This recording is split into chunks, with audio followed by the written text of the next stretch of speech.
Doctor ने एक धातु की ट्यूब निकाली और अनगिनत नैनोबॉट्स मेरे चेहरे पर टपकाए जो मेरी आंखों में घुस गए।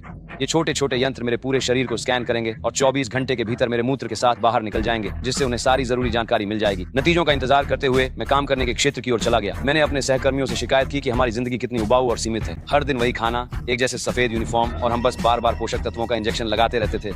हम में से किसी को भी नहीं पता था कि वे पोषक तत्व असल में कहाँ जाते हैं। हम बात कर ही रहे थे कि एक महिला सहकर्मी अचानक दर्द से दोहरी हो गई, लेकिन उसके चेहरे पर मुस्कान थी। वह बच्चे को जन्म देने वाली थी, जिसका मतलब था कि उसने द्वीप पर जाने का टिकट जीत लिया था। सभी ने उसे बधाई दी। जब मेडिकल स्टाफ उसे डिलीवरी रूम में ले गया, मैंने उस अफरा तफरी का फायदा उठाते हुए एक कंप्यूटर चिप निकाल ली, ये कहते हुए कि मशीन खराब हो गई है और उसे मरम्मत की जरूरत है। मेरे सुपरवाइजर को कुछ काम था तो उसने मुझे चाबियां दे दी और कहा कि मैं खुद ही इंजीनियर को ढूंढ लूं।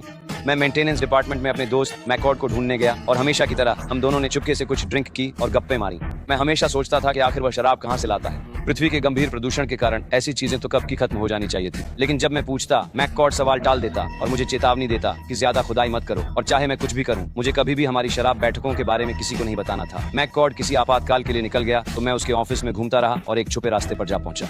जो बात सच में मेरे होश उड़ा गई, वह वहाँ एक जिंदा तितली का मिलना था। बाहर की दुनिया तो इतनी प्रदूषित मानी जाती थी कि वहाँ कोई जीवन संभव ही नहीं था, तो फिर यह तितली कहाँ से आई? पूरी तरह हैरान होकर मैंने उसे एक माचिस की डिब्बी में पकड़ लिया जो मैककॉर्ड छोड़ गया था और उसे अपने कमरे में ले आया। मैंने उसे एक फूलदान में रखा। बाद में मैंने अपनी गर्लफ्रेंड जॉर्डन को इसके बारे में बताया। वह हैरान रह गई और खुद उसे देखना चाहती थी, लेकिन तभी मुख्य हॉल की स्क्रीन पर ताजा लॉटरी के नतीजे दिखने लगे और जॉर्डन का नाम सूची में था। वह द्वीप पर जा रही थी। मेरी भावनाएं बेकाबू थीं।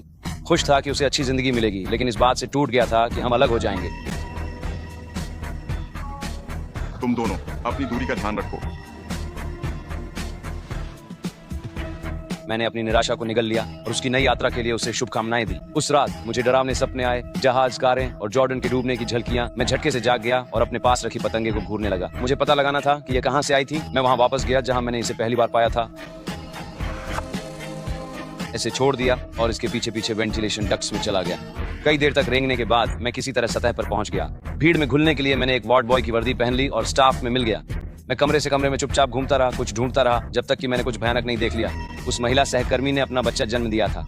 वह अपने बच्चे को गोद में लेने के लिए हाथ बढ़ाई, लेकिन डॉक्टर ने मना कर दिया। फिर उन्होंने उसकी टांगें बांध दी और डॉक्टर ने उसकी आईवी में कोई अज्ञात तरल पदार्थ डाल दिया।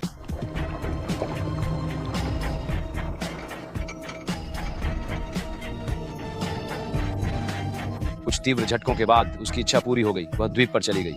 मैं वहीं जड़ हो गया था। मैं और करीब गया, अपनी आंखों पर यकीन नहीं हो रहा था और तभी मुझे समझ आया, वह द्वीप कोई स्वर्ग नहीं था, वह तो मौत थी। ठीक उसी वक्त एक नर्स बच्चे को लेकर दूसरे कमरे में चली गई। मैं उसके पीछे गया और अंदर झांक कर देखा। वहाँ बैठी महिला बिल्कुल मेरी सहकर्मी जैसी दिख रही थी। हर एक विवरण